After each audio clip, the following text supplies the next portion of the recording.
Welcome to the Real Estate Way to Wealth and Freedom podcast with Jacob Ayers, providing actionable content to help you along your journey to financial freedom through real estate investing. As the premier asset class, real estate has helped ordinary people just like you amass fortunes. The benefits of passive income from real estate investing will allow you to live a life you want. And now your host, entrepreneur, real estate investor, and apartment deal syndicator, Jacob Ayers.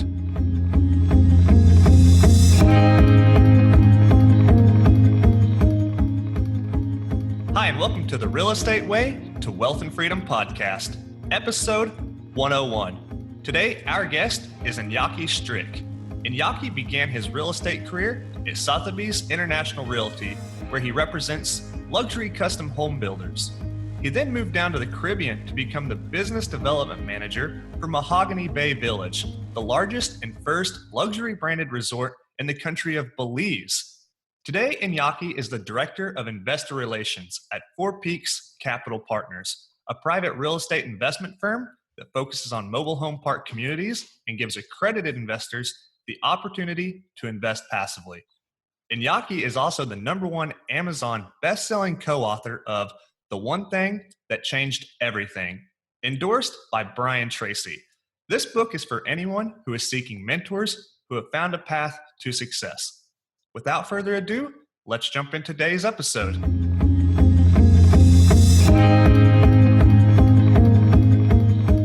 All right, today I welcome on the show Inaky Strick. Inaky, thanks so much for coming on. Hey Jacob, thanks for having me. It's a pleasure being here with you. Inaky, it's our pleasure as well. Well, hey, could you tell the audience a little bit about yourself, your background, and how you got started investing in real estate? Yeah, absolutely. So right now I'm 26 years old, and I was in college studying business management, and I didn't exactly know what I wanted to do at the time, but I knew I wanted to have my own business. And at the end of my studies, the last semester, I took a real estate finance course, and that was essentially the first class that I actually really enjoyed and loved, and went above and beyond in studying outside the class and more than was necessary.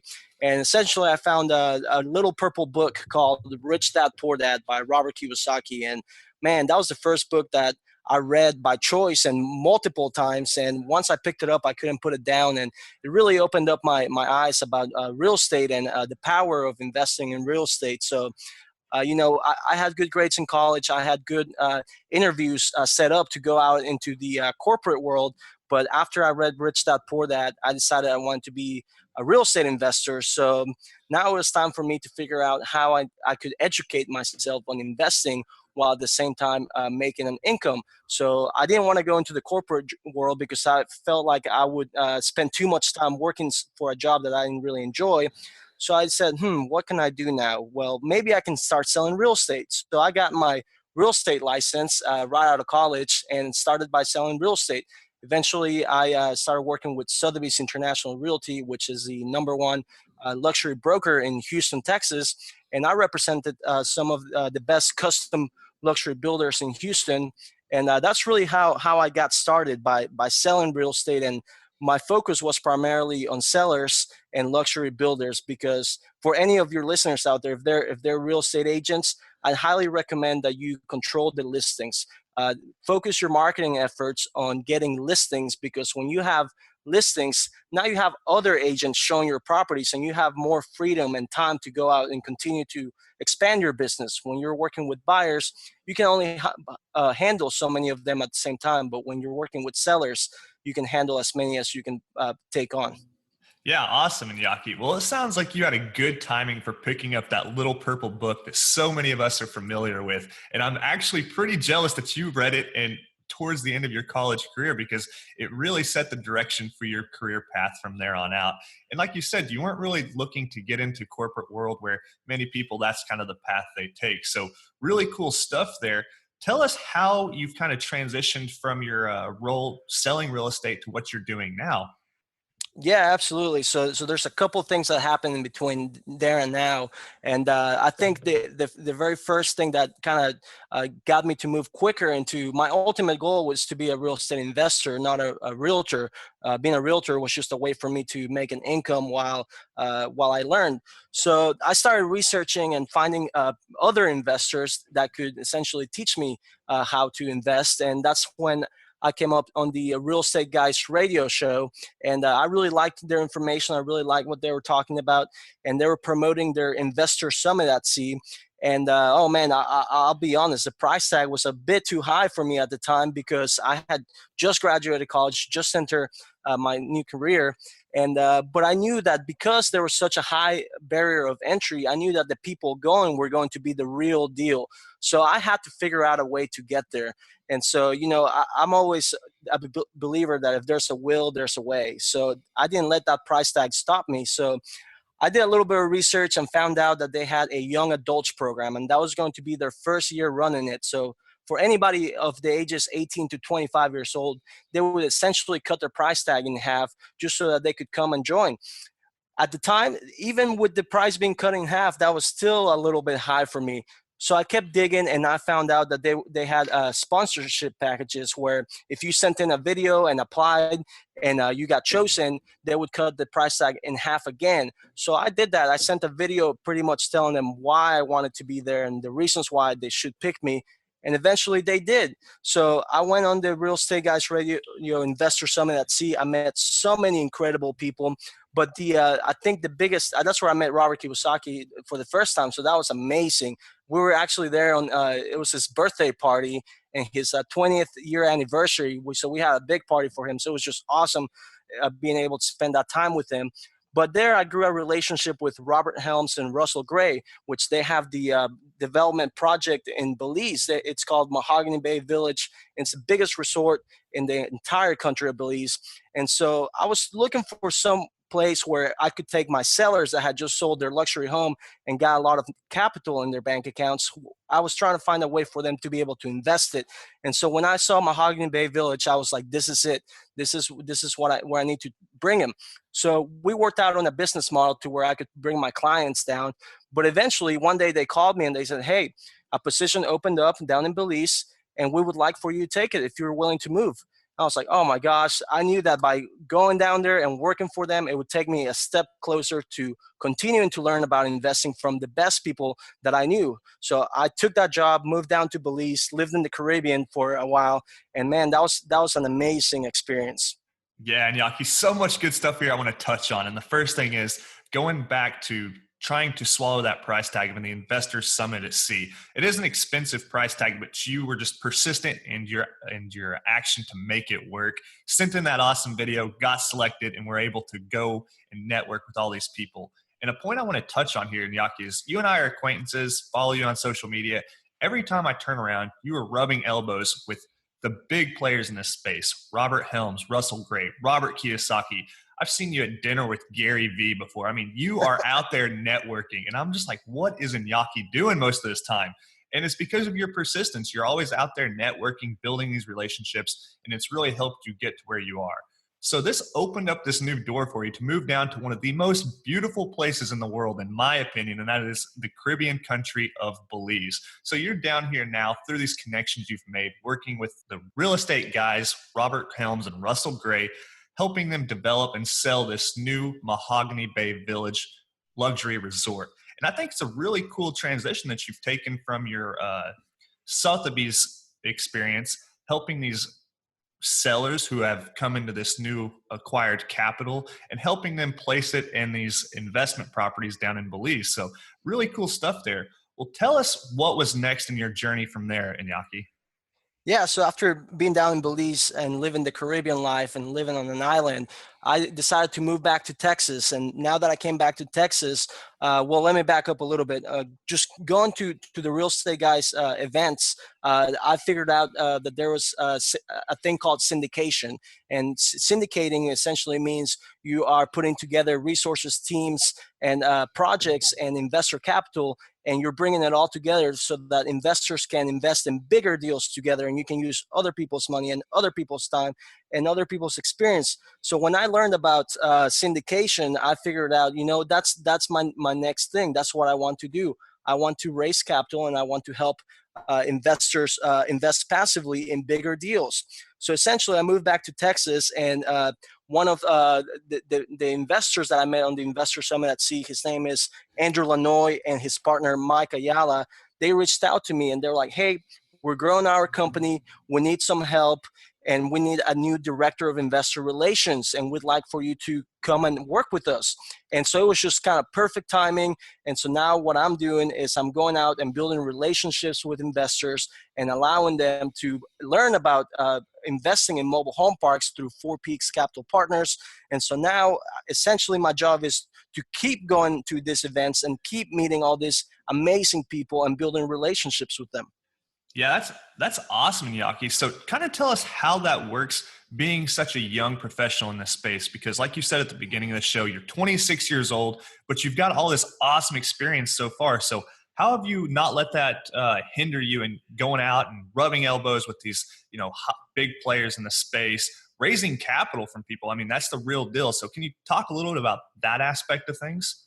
Yeah, that's a great question, and I actually get that asked a lot from younger people. They're like, "How have you done all of this at such a young age? Do people not question your age?" And something I found out is that successful people, successful investors, they are actually willing to share their knowledge, and they want you to succeed. So I see my age as an asset, not as a liability. I actually go out of my way to let people know how young I am, because they see their younger selves in me. They see a young professional guy that wants to succeed and is out there doing anything that he can to go out and make things happen. So somebody that's already successful, they got there because they have an abundance mindset, and they got there because they help other people. So when they see a young guy trying to make it, they're willing to help.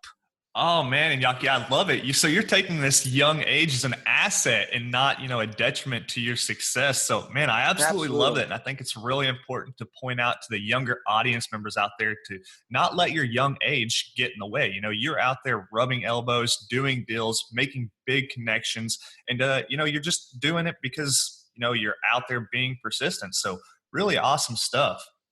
Yeah, I mean, just to kind of touch on it again, I mean, because I'm young and because I went to an event and met Kyle Wilson, he's the Jim Rohn's 18-year business partner, and he did all of the marketing for him, and he built a million-plus list of his database. Because I'm young, he likes young people, and I told him I wanted to write a book, and he told me about his project that he had coming up, which was the one thing that changed everything, and he essentially invited me to be part of the book. And because of that, now I am the #1 best-selling author of the one thing that changed everything. And had I not used my age to my advantage, I would have never done that. Yeah. Well, one thing we always talk here on the show, Inaky, is the power of building your team and networking. And you have really taken this aspect and run with it. So you're out there networking with all these people. You're building relationships with Kyle Wilson, Robert Helms, Russell Gray, Robert Kiyosaki. I mean, we could go on and on about all the relationships you've built, but it's really helped you get you where you are today. So could you talk about the importance of how these people have helped you grow in your career to date? Yeah, well, I mean, without them, I would never be where I am today. I mean, just kind of on what I was saying today, I think the most important thing is to not lead with your needs, right? I mean, don't go out there and network and try to get something out of people, but rather go out there and see how you can add value to them. So when I'm building these relationships, Russell Gray taught me that it is never, ever, ever, ever, ever, ever about me. It's always about what the other person wants and what the other person needs. And if you figure out what it is that they want and need and how you can add value to their life, then in return, they'll essentially help you out. But if you are trying to just get something for nothing, that's just not a good way to start a relationship. Yeah, I love it. I love it. Well, Inaky, tell us about how you've started coming to this syndication model here, and kind of tell us about your aspect on it. You've touched a little bit on what syndication is, but why are you focusing on this model that is?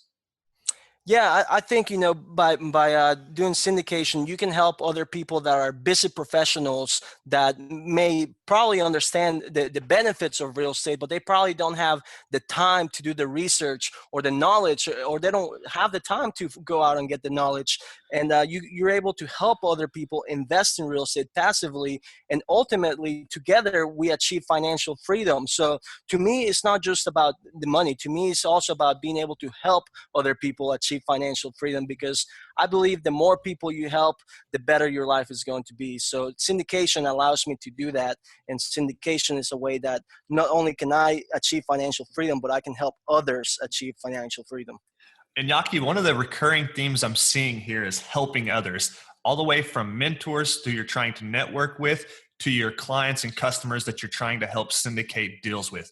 The fundamental underlying value here is you're trying to help everyone you come in touch with. So, man, I think that's really important to take away from these conversations up to here. Yeah, and something to add on to that, one of the sessions that I was with Robert Kiyosaki, he came in a very spiritual way this time, and he was talking about the concept of be, do, have, and what he meant by that is everybody wants to have. They want the nice house, they want to have the nice car, they want to have wealth, but because they're focused on the having, it's going to take them a lot longer to get there.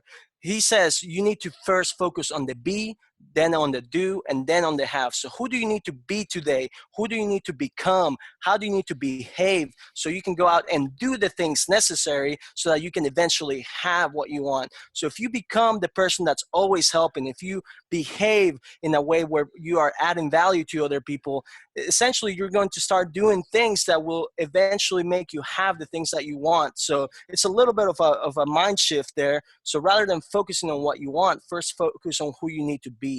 Man, that's such great stuff. And every time I hear something from Robert Kiyosaki, it's just so mind shift, so like fundamentally different to what you've been thinking all this time. So like you're saying, many people think of the end goal. I want the cars, the houses, the watches, all this luxury lifestyle. But what you really need to consider is back up and think about who you need to be today, and then what you need to do to get to where you want to be later in life. So yeah, great stuff there. I mean, just such great stuff from Robert Kiyosaki. And these are the little bits that you get from being around people like that.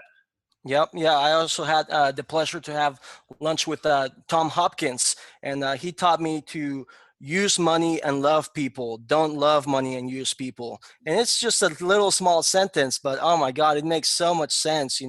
Use money and love people. Don't love money and use people. Yeah, I love it. Well, and Yaki, what do you think are some of the benefits of being around the people that you've been around, building your network and all of these things up to this point in your career?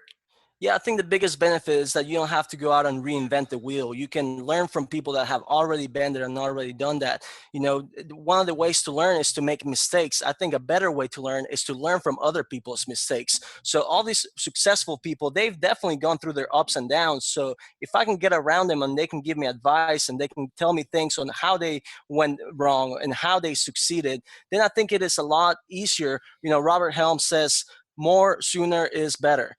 So I think that by learning from these people, I can get there a lot faster.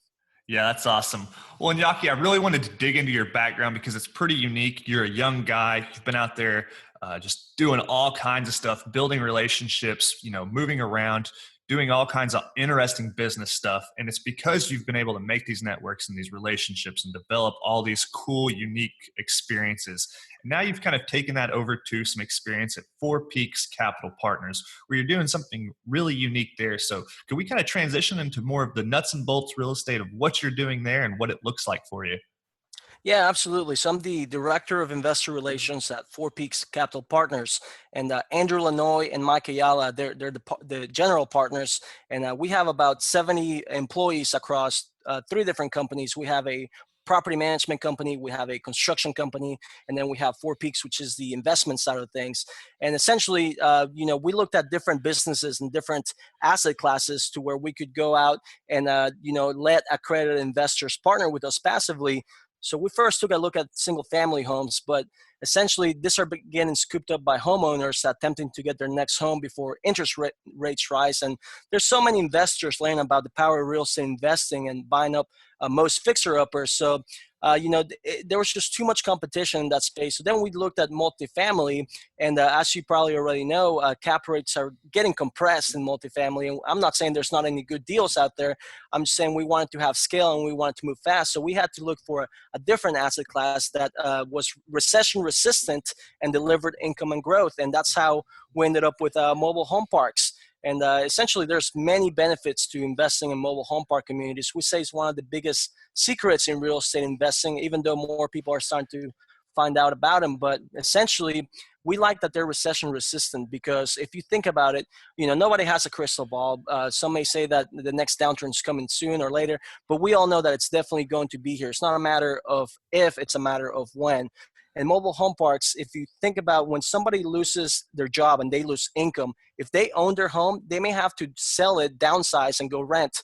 Those people that were renting will have to go to an apartment. Those people will go to a lower class apartment. And essentially, you get all the way down to mobile homes. After that, there's really nowhere else to go. So during an economic downturn, people get pushed down into mobile home parks. And there's actually a graph that shows in 2008 how, a commercial property, retail, apartments, single family homes, they all went down as far as income and value goes during the recession. But mobile home parks was the one asset class within real estate that actually continued a steady upward trend. So that's one of the main reasons that we love mobile home parks. Yeah, mobile home parks are an interesting asset class in Yaki. They've kind of got a bit of a negative stigma around them. People want to, tend to stay away from them. They think, blue collar, C minus kind of asset classes that are more headaches than they're worth, but they're actually a pretty interesting asset class. And you're talking about the recession-proof nature of them, and it all makes sense. In a recession, people have to have somewhere to live, and if they get moved down from, Class A apartments to Class B to Class C, whatever it might be, these mobile home communities are always going to be in need. So on the flip side, what's it look like in a great economy? Do you see vacancies in mobile home parks when the economy is good, when people are moving on the up and up, or there's still a demand for these communities? There's a huge demand for affordable housing, and there's actually a diminishing supply of mobile home park communities because a lot of them are getting scooped up and then they're getting repurposed into higher and best use. So a lot of them are getting converted into retail shops or malls, or so on a net basis, we actually lose about 2 mobile home park communities per year. So there's a huge demand for affordable housing, even in a great economy. And so I'm not saying that during a downturn, they're going to shoot up as far as value and income go. I'm just saying that they're going to continue a steady upward climb. Yeah, when you break it down to simple things like supply and demand, if the demand is, let's say, steady, but the supply is diminishing, you say we're losing on average 2 mobile home parks over a year, but there's certainly not near as many being built. You don't see new developers going out and building mobile home parks, right? It's Class A office space and Class A apartments and high rises, brand new, nice things, higher and best use of real estate, right? So there's really not an increasing supply in mobile home parks coming on the market. And it's actually a pretty big issue in our country, and that is affordable housing. So yeah, I think that checks a lot of boxes for, multifamily investing. So really cool stuff. Yeah, I mean, one of the biggest things is that you're right. I mean, they're not getting built as fast as they're needed. And just to clarify, we have a construction company, but it's not to build new mobile home parks. We actually acquire already existing parks for many reasons. But one of the main reasons is that many of these mobile home parks, they're owned by mom and pop operations, and they're not, professional landlords. They're not professional managers, and so a lot of time they don't use their parks to the best efficiencies as possible. So, and a lot of times they're just looking to retire now because most of these mobile home parks were built in the 50s and 60s. So by now they're just looking to cash out. So we're able to buy these parks that are mismanaged at a really, really great price, and we're able to increase the occupancy and increase the efficiencies. Through our construction company, we'll go in and we'll rehab the homes that need to be rehabbed, and then we'll sell them off to new tenants, and that way we increase the occupancy, and then we put in our own property management company in place to collect rent and increase the standard of living there.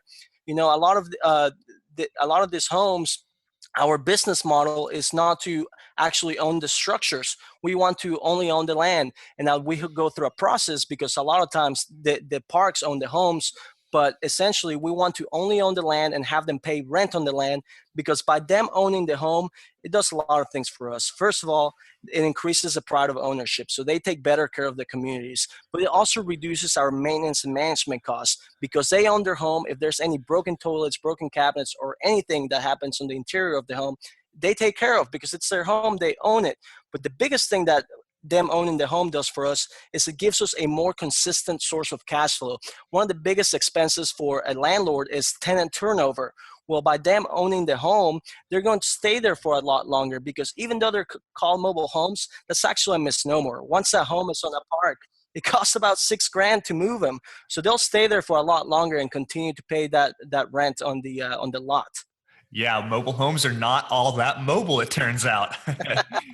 That's right. Yeah, I mean, typically once a home is on a park, it'll stay there for the life of the home. Now, the tenant may move out, but whenever they do, they have to sell that home. So essentially, it decreases the turnover, and it's a more consistent source of cash flow. Yeah. Well, Inaky, are there certain markets that these mobile homes are working better in for you guys, and maybe in the north, south, Midwest, or is it geographically really independent of the U.S.? No, yeah, absolutely. There's definitely mobile homes everywhere, and depending on what you look for, there's different opportunities in different places. Generally, we are in the Midwest, so and some in the Southeast. So right now we're in 9 different states. We have 24 communities and about 1,600 rental units. So we're in states like Arizona, Kansas, Missouri, Tennessee. We have some in Kentucky, Alabama, North Carolina, and we have some in Ohio. We look for parks that are between 50 and 70% occupancy. It doesn't mean we won't buy below or above that, but the reason why we target 50 and 70% occupancy is because they will cash flow from year one, but there's also a lot of room for growth. If you buy a park that's at 20% occupancy, there's a lot of room for growth, but you may not see cash flow for a few years. And on the flip side, if you buy a stabilized park, it may be a good source of cash flow, but there's not that much room for growth. So yeah, just to go back to your question, it's in the Midwest and the Southeast is where we generally acquire our parks. Yeah, awesome. Okay. And as an investor potentially investing with Four Peaks Capital Partners in these mobile home parks, what kind of business model and return can they expect? Do you guys hold these parks for long-term, short-term? What does that look like at Four Peaks Capital Partners? Yeah, we're definitely buy and hold long-term cash flow investors. So we don't really necessarily, even though we do get appreciation and force appreciation, that's not what we look for. We look for, does this property make sense right now in this market today? Is it a good cash flowing property that we can hold for the long term? And so even though there's appreciation that comes along with it, that's not necessarily how we look at investing. We're not flippers. We're long-term buy and hold. And there's different ways that accredited investors can get involved. I mean, we have a fund where we acquire multiple mobile home parks, and then we also do individual deals. So depending on what the investor is looking for, we match them with the right investment. Yeah, awesome. It all goes back to helping out that investor like we've talked so much about throughout this show. Right. It is never, ever, ever, ever about me. Some people are looking for tax benefits. Some people are looking for appreciation. Some people are looking for cash flow, and everybody's different. So that's why we have multiple opportunities that we offer. Yeah, that's awesome. Well, Inaky, in your short career, you've been able to develop so much awesome experience and relationships that you're able to provide accredited investors these opportunities to invest in mobile homes. So really awesome stuff. I really enjoy what you're doing. I think it's super interesting, and especially being a fellow young professional in this space, I'm really fascinated with your career up to this point. So really, really cool stuff. Well, hey, as we're starting to wrap up here, I want to kind of go back and touch upon like why you're doing what you're doing, your reasons why, your future goals. Can you kind of just plug us back into, your personal, experiences and what you're doing these days? Yeah, absolutely. And I guess before we touch on that really quick, just want to let your listeners know, if they're interested in mobile home parks and want to learn more, we have a free guide on our website at fourpeakspartners.com. And that's four spelled out FOUR, fourpeakspartners.com. You can download a free guide. But going back to your question about why I'm doing this, to me, it boils down to freedom. I want to be able to do what I want, whenever I want, with whoever I want. And it's not just about money. It's also about, being able to give back to the community in big ways, being able to spend time with family, being able to travel the world. So for me, it's always been about being financially free, because I believe that once you're financially free, you can not only do whatever you want, but you can also help and give back in bigger ways than possible. Some people say money is not important. Well, I think it is, because if you don't have money, you can't give back. You can't make large contributions to church. You can't help the homeless. So I believe that by being financially free, you're able to be a better person and you're able to help the world out in bigger ways. Yeah, I absolutely love it, Iñaki, and I couldn't agree with you more. Well, Iñaki, what does your future hold? What are your future goals? Yeah, one of my goals is to become an accredited investor before 30. And for those that don't know what an accredited investor is, either your income has to be at least $200,000 for the past 2 years, and you expect for it to be the same or more this year, or your net worth has to be at least $1 million, not including your personal residence. So I want to be an accredited investor so that I can also not only raise capital for my own deals, but so that I can invest in other people's deals and essentially achieve financial freedom a lot faster. Yeah, well, I have no doubt that you're on that path to becoming an accredited investor, Iñaki, so more power to you, and I know that you'll reach it. Thanks, man. Thanks. Yeah.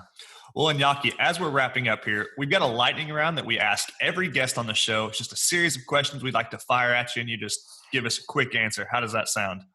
That sounds great. All right, cool. Well, our first question, Iñaki, is what was your biggest hurdle getting started investing in real estate, and how did you overcome it? Mindset was the biggest hurdle, thinking that it's not possible. But when I started getting around all these amazing people, all this evidence that success is possible, then I figured out, okay, if all of these people can do it, I can do it too. Once you sit down with the Ken McElroys and Tom Hopkins and the Robert Kiyosaki's, you figured out that they are people just like you are, and they are human beings just like you are. So if they can achieve it, then so can you. They're not anything different. It's not anything magical. It's just a mindset thing. Yeah, I love it. Absolutely. Well, Iñaki, do you have a personal habit that contributes to your success? Yeah, absolutely. I wake up every day at 5 a.m. I go work out, get some sweat going, get some blood pumping, and then I meditate. I think, one of my favorite books, it's The Miracle Morning by Hal Elrod. And he talks about the different things that you should do every morning. And that's read. You need to read something that's inspiring or motivational every morning. You need to do your affirmations. So go through all your affirmations in the morning, then visualize. So I put in a classical music in my ears and literally visualize exactly how I want my life to be. And you have to really go deep and pretend like you're touch. If it's a nice car you want to drive, pretend like you're driving it. Put your hands out and pretend like they're on the steering wheel. And then you need to meditate. So meditating has helped me out tremendously. It makes me more focused. It makes me able to concentrate and gives me less stress. Like I said, workout. And then the last thing is write. So you want to write down your goals every morning, and you want to write down your plans for the day. Yeah, awesome. I love it. And that's a book called The Miracle Morning by Hal Elrod. It's a really great book. For the listeners that haven't picked it up, I'll drop the link in the show notes so if you'd like to go pick that up. So awesome stuff. Well, Iñaki, do you have an online resource that you find valuable? Yes, I'm on the realestateguysradio.com website all the time. They have a lot of great resources, a lot of good podcast episodes, and a lot of great events that I personally attend. So that would be the best online resource that I like. Yeah. Okay, great. And Iñaki, we just touched on The Miracle Morning, but do you have a book that you recommend to the listeners, and why? Yeah, the one thing, the one thing by Gary Keller. I think it's my book's called The One Thing That Changed Everything, but not that one. The One Thing by Gary Keller. It's a great book because it talks about what is the one thing that you can do now that would make everything else not needed. So what is the one thing that you can do today, right now, that will help you get to your goals a lot faster? And it talks about time blocking, and it talks about different things on how you can achieve that. And I think that's a book that has definitely helped me out a lot. Yeah, absolutely. Another one of those fundamental mind shift books is The One Thing by Gary Keller and Jay Papasan. We'll also drop that book in the show notes for listeners to pick up if they'd like. So thanks for that. Absolutely. Iñaki, last question we've got for you is, if you were to give advice to your 20-year-old self, although that wasn't very long ago for you, to get started investing in real estate, what would it be? Go out and find those who are already successful in investing, add value to them, and surround yourself with them. So figure out how you can help them and figure out how you can learn from them by being valuable to them. Yeah, awesome. Yeah, such great advice there, Inaky. And I think that's just another topic, another recurring theme throughout this show is go out, find the people who are doing what you want to do, get around them, network with them, build those relationships, and learn how they're doing it. So, Inaky, as we're wrapping up here, it's been such a great interview. I've enjoyed having you on the show. I'm sure the listeners have really enjoyed this as well. If the listeners want to reach out to you, connect with you, where can they find more about you or connect with you if they'd like to? Yeah, they can head on to my website, and that's my first and last name. So that's inakystrick.com. That's INAKYSTRICK.com, inakystrick.com. And Jake, if they go on there and they fill out the contact form and say that they listened on your show, I'll be more than happy to send them a free copy of The One Thing That Changed Everything with me, Kyle Wilson, Robert Helms, and so many other great authors. Oh, Inaky, we appreciate that so much. So that is inakystrick.com. And let's not forget that you mentioned the free guide earlier in the episode. If you'd like that free guide on mobile home park investing, you can go to fourpeakspartners.com. So we'll link both of those sites in the show notes. Inaky, we thank you so much for coming on the show today. It's been a great conversation, and I can't wait until we connect next time. Hey, it's been a pleasure. Thanks for having me. Absolutely, Inaky. Take care. You too. Bye-bye. You've been listening to the Real Estate Way to Wealth and Freedom podcast, providing you actionable content to build your real estate empire. Nothing on this show should be considered specific, personal, or professional advice. Please consult an appropriate tax, legal, real estate, financial, or business professional for personal advice. The opinions of guests are their own. Information is not guaranteed. All investment strategies have a potential for profit or loss. The host is operating on behalf of the Real Estate Way to Wealth and Freedom, LLC, exclusively.